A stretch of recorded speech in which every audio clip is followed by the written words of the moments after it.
Melinda Sue Hutton MSHYHY. This book is related to the Holy Bible. It was written by Enoch, which lived to age 65, and then walked with YHWH for 300 years. A teaching given on 7 levels, to be read and visualized, in preparation for brotherhood of light, to be delivered for quickening of the people of light. MSHYHY, Memshin Yod YHVHYHSH, YHWH. The 3 are as one. The Book of Knowledge is not light reading at all. It is on the subject of languages of light. The Father's limitless light is being poured forth, and our tree of life is being activated. Love from the highest levels is penetrating the planetary veils. From the higher worlds without limit or end, the emissary of light come in vast numbers to advance the foundations of life and refashion new worlds. They bring with them light which is greater than 1,000 suns to awaken our next stage of evolution and assist in bringing us into a purer form of superluminal light. We have been living within the sun universe of His creation, and we have experienced our realm within the living Word. Now we must open to recognition that we are to transform this space-time vessel into the great universe of spirit of His love. Graduation is upon us, and with it comes a new sense of oneness with the myriad worlds of our Father's house of many mansions.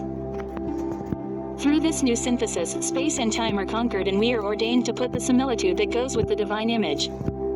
Truly, before we can physically advance, we must consciously advance through thought forms which are as firing torches of creativity, connecting the 2 dwelling temples of spirit within our brain. The living flame geometries of color and sound within the keys open the mind locks of consciousness for the divine mind to be seated directly within our innermost mind, so we can begin to think in divine pictures which trace and compose many scenarios creation.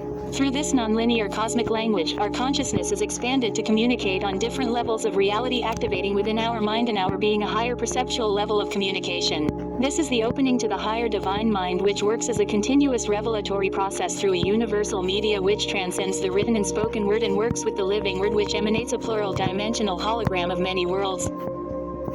This higher revealed wisdom opens the 7 seals in the Western tradition, or 7 CHKRAS Eastern tradition, through a process breathings, intonation of sacred sounds, visualizations, fusion of many levels, and projection, going beyond the chemical construct of memory. The 7 seals open simultaneously, linking us with the cosmic tree of life. Graduation is upon us, and with it comes a new sense of oneness with the myriad worlds of our Father's house of many mansions. Athonite number 1. Aesop's Secret.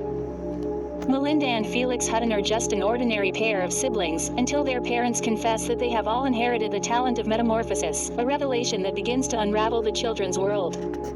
10-year-old Melinda embraces her Athonite heritage, but her efforts often end up leaving her freckled face attached to feathered body with a twitching rat's tail. Her older brother Felix doesn't greet this new reality as something to celebrate. Wishing he were normal, Felix resents becoming parts of the myths and fables he's read. But there's a threat rising just as the children are learning of their talents, and a powerful enemy will use every trick and tool he has to keep the family from letting slip the secret of their gifts. With only the help of Melinda's pet rabbit Aesop, who has begun acting awfully strange lately, Felix and Melinda determinedly fight back against the suffocating grasp of those who want to drive the Huttons and their kind back underground.